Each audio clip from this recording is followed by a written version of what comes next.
चेतन सूद का आप सबको सादर नमस्कार दोस्तों। आज हम सूरज खाना नंबर 8 के बारे में विस्तार से चर्चा करेंगे।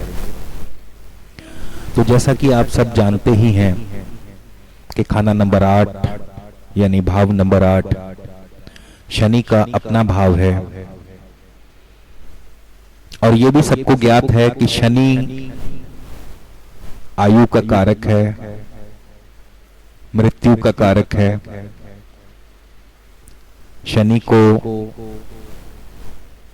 लाल किताब ज्योतिष में अंधेरा भी माना गया है। तो दोस्तों, जब सूरज शनि के घर में विराजमान हो तो ऐसा सूरज अंधेरे को दूर कर देगा और रोशनी ही रोशनी फैला देगा। तो जिसका अर्थ है कि जिन व्यक्तियों की कुंडली में सूरज खाना नंबर 8 में विराजमान हो तो मृत्यु भी डरकर इनसे कोसों दूर भागती है। अर्थात ऐसे व्यक्ति लंबी आयु के मालिक होंगे। और यहां तक कि सूरज खाना नंबर 8 वालों पर विशेष दैवीय कृपा होती है, विशेष गैबी शक्तियों के मालिक होते हैं, ईश्वर की अनुकंपा प्राप्त होती है इन्हें। तो ऐसे व्यक्तियों के सामने अमूमन देखने में आया है कि इनके अपने रिश्तेदारों की मृत्यु भी ऐसे व्यक्तियों के सामने नहीं होती। अर्थात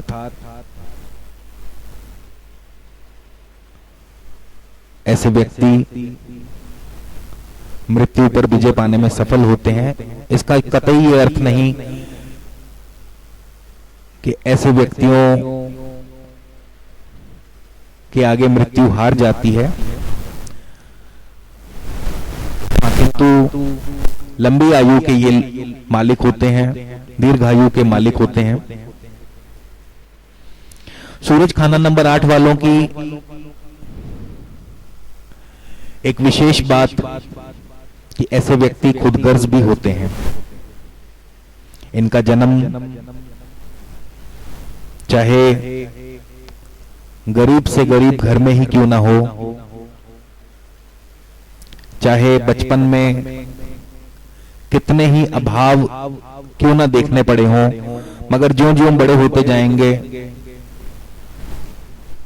राजा की हैसियत के मालिक बनते चले जाएंगे।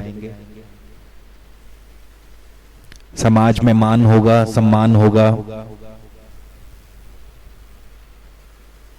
और कोई दो राय नहीं कि एक दिन गुरु गद्दी के मालिक बन जाएं। इनकी किस्मत कोई नहीं छीन सकता, मगर हां, खुद के हाथों से हारी हुई किस्मत को कभी वापस ना पा सकेंगे। ऐसे व्यक्ति यदि भंडारी हों, दानवीर हों, तो इनके भंडार कभी कम ना होंगे, कभी खत्म ना होंगे। मगर यदि भिक्षा के लिए लोगों के आगे हाथ फैलाएंगे तो फिर इन्हें भिक्षा भी नसीब ना होगी। और खास करके यदि ये अपने खून के संबंधियों से, अपने रिश्तेदारों से अच्छे संबंध बनाकर रखें, उनसे कभी झगड़ा आदि ना करें, तो दिन दूनी रात चौगुनी तरक्की करेंगे। मगर जिस दिन अपने संबंधियों से, खास करके अपने खून के संबंधियों से ये झगड़ा आदि करेंगे तो फिर तबाही और बर्बादी निश्चित है। ऐसे व्यक्ति बहुत ज्यादा ओवर कॉन्फिडेंस भी होते हैं। तो सूरज खाना नंबर 8 वाले व्यक्तियों के लिए मेरी हिदायत है कि सदा अपने सगे संबंधियों से बनाकर रखें, उनसे कभी झगड़ा ना करें और बहुत ज्यादा ओवर कॉन्फिडेंस में कभी मार ना खाएं। दोस्तों, लाल किताब के मुताबिक पंडित जी ने सूरज खाना नंबर 8 वालों को तपस्वी राजा की संज्ञा दी है, अर्थात ऐसे व्यक्ति एक योगी राजा होते हैं। सच्चाई और ईमानदारी पर यदि चलें तो पूरे ब्रह्मांड में इनकी ताकत का मुकाबला कोई नहीं कर सकता। अर्थात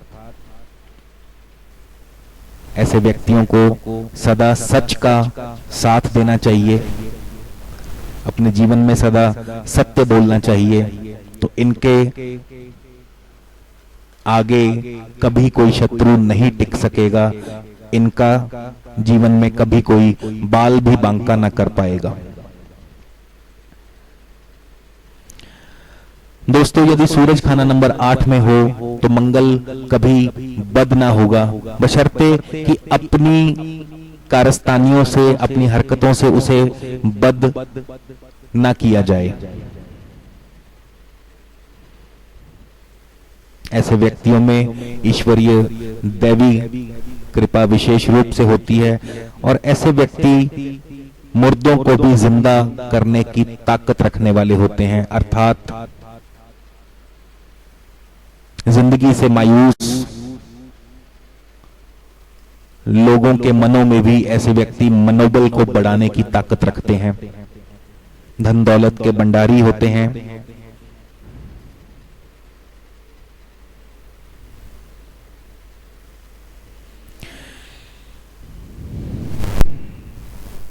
बाईस साल उम्र से राज दरबार में तरक्की मिलती है।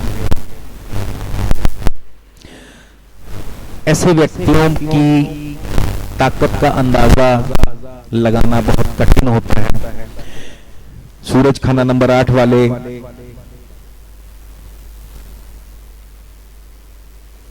हर मुश्किल, हर हालात पर काबू पाना जानते हैं। विपरीत परिस्थितियों में भी ऐसे व्यक्ति जीत हासिल करना जानते हैं, बशर्ते कि सूरज खाना नंबर 8 वाला अपने जीवन में कभी चोरी ना करे, कभी गंदे इश्क में ना पड़े और खासकर दुनियावी 3 कुत्तों में से कोई एक कुत्ता बिल्कुल भी ना बने। दोस्तों, दुनियावी 3 कुत्तों के बारे में मैंने पहले भी चर्चा की थी। जैसा कि पंजाब में एक कहावत है कि सौरे कर जवाई कुत्ता, बहन कर भाई कुत्ता ते नाने कर दोता कुत्ता। तो ऐसा व्यक्ति इन दुनियावी 3 कुत्तों में से कोई एक कुत्ता ना बने। तो ये था दोस्तों सूरज खाना नंबर 8 का साधारण फल। आइए अब हम सूरज खाना नंबर 8 के अन्य ग्रहों और भावों से बनने वाले विशेष योगों के बारे में चर्चा करें। तो जिन भी व्यक्तियों का सूरज खाना नंबर 8 में विराजमान हो और साथ ही सूरज के मित्र ग्रह यदि खाना नंबर 1 में हो, जैसा कि आप अपने सामने चित्र में देख सकते हैं कि बृहस्पति, चंद्र अथवा मंगल, इनमें से कोई भी 1 या 2 ग्रह आकर के खाना नंबर 1 या सूरज के साथ खाना नंबर 8 में बैठे हों, या फिर सूरज के साथी बन रहे हों, खाना नंबर 5 में बैठे हों और साथ ही मंगल नेक हो। अब वैसे तो सूरज खाना नंबर 8 में यदि बैठा हो तो मंगल स्वयं ही नेक होता है, परंतु यदि अपने कार्यों द्वारा मंगल को बद कर लिया जाए, जैसे कि यदि आप अपने बड़े भाई से बना करके ना रखें, उसकी आज्ञा का पालन ना करें बड़े भाई से झगड़ा आदि करें, या फिर आप दक्षिण मुखी मकान में रहते हो तो मंगल बद होगा।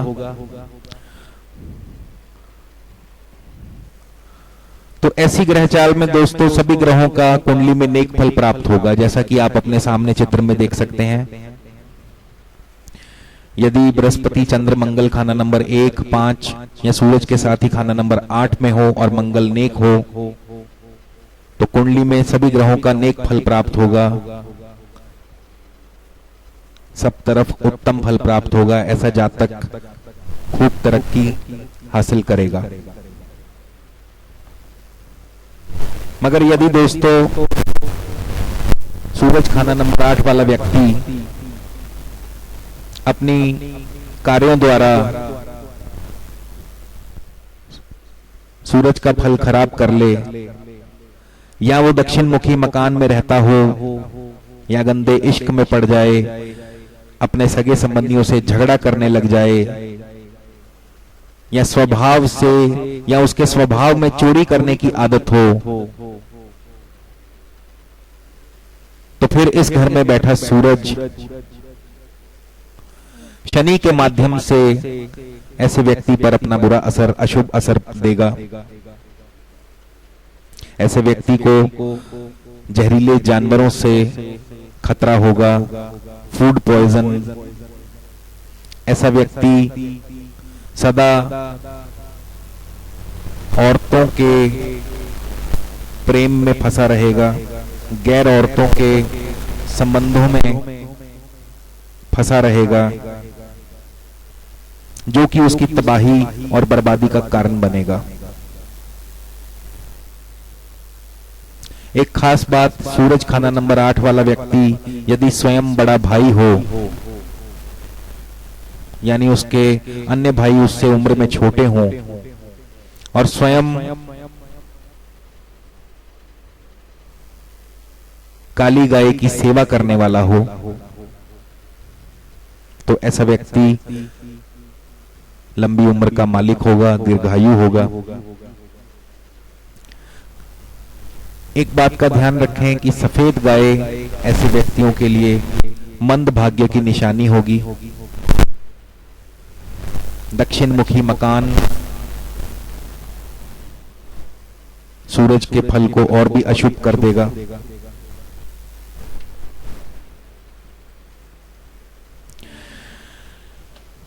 तो इन सब कार्यों से दूर रहें, इन सब बातों से दूर रहें। इसी के साथ सूरज खाना नंबर 8 के समय यदि बृहस्पति खाना नंबर 1 अथवा खाना नंबर 5 में हो और मंदा हो, अर्थात उसी समय बुध शुक्र राहु खाना नंबर 2, 5, 9 अथवा 12 में विराजमान हो और शनि खाना नंबर 3 में बैठा हो, तो ऐसे व्यक्ति की आयु छोटी होगी, अल्पायु होगी। खास करके दक्षिण मुखी मकान में रहता हो जब ऐसा व्यक्ति, या अपने बड़े भाई से घृणा करने वाला, उससे झगड़ा करने वाला या उसके खिलाफ चलने वाला हो, तो ऐसा व्यक्ति अल्प आयु का मालिक होगा। इसी प्रकार सूरज खाना नंबर 8 के समय यदि शुक्र खाना नंबर 1, खाना नंबर 5 अथवा खाना नंबर 10 में विराजमान हो, दोस्तों मेरे बहुत से मित्र यहां सोच रहे होंगे कि शुक्र सूरज से दूर कैसे जा सकता है, खाना नंबर 1, खाना नंबर 5 में शुक्र कैसे जा सकता है। तो उनकी जानकारी के लिए बतला दूं दोस्तों कि लाल किताब में ग्रहों की कोई कैद नहीं। लाल किताब का जो नींव है वो सामुद्रिक पर आधारित है, और जो लाल किताब के जानकार हैं वो ये बात अच्छी तरह से जानते हैं कि लाल किताब की नींव क्योंकि सामुद्रिक पर आधारित है, अतः यदि आप हस्तरेखा द्वारा कुंडली निर्माण करेंगे तो फिर कोई भी ग्रह कहीं भी किसी भी भाव में आ सकता है। शुक्र सूरज से दूर भी जा सकता है, बुध सूरज से भी दूर जा सकता है, यहां तक कि राहु और केतु दोनों इकट्ठे एक ही घर में आ सकते हैं। तो ये बात मैंने आप लोगों के शंका निवारण के लिए बताई है। तो इसी प्रकार सूरज खाना नंबर 8 में हो और शुक्र खाना नंबर 1, 5 अथवा 10 में विराजमान हो, लाल किताब की हस्तरेखा कुंडली के आधार पर अथवा वर्षफल कुंडली के आधार पर, तो दोस्तों ये ग्रह चाल बहुत ही अशुभ असर देने वाली मानी गई है। ऐसे व्यक्ति को बहुत आर्थिक तंगी का सामना करना पड़ता है। इसी प्रकार सूरज खाना नंबर 8 के समय यदि कुंडली में बृहस्पति मंदा हो, अर्थात खाना नंबर 2, 5, 9 और 12 में यदि बुध, शुक्र या राहु बैठे हों, या फिर इन्हीं भावों में शनि पापी होकर के बैठा हो, तो ऐसे व्यक्ति की किस्मत भी उसका साथ नहीं देती। इसी प्रकार सूरज खाना नंबर 8 के समय यदि बुध खाना नंबर 2 में बैठा हो, सामुद्रिक कुंडली के आधार पर अथवा लाल किताब वर्षफल के अनुसार, तो ऐसे व्यक्ति की आर्थिक स्थिति बहुत तंग होगी, उसे धन की हानि होगी। तो इस प्रकार दोस्तों सूरज खाना नंबर 8 के बारे में आज आपसे विस्तार से चर्चा की। जाने से पहले सूरज खाना नंबर 8 के फल को और अधिक शुभ करने के लिए कुछ विशेष बातों का आप ध्यान रखिए। अपने सगे संबंधियों से सदा बनाकर रखें, उनसे कभी झगड़ा ना करें, खास करके अपने बड़े भाई से तो बिल्कुल भी झगड़ा ना करें। काली गाय की सेवा करें। जीवन में सदा सत्य बोलें, सच बोलें।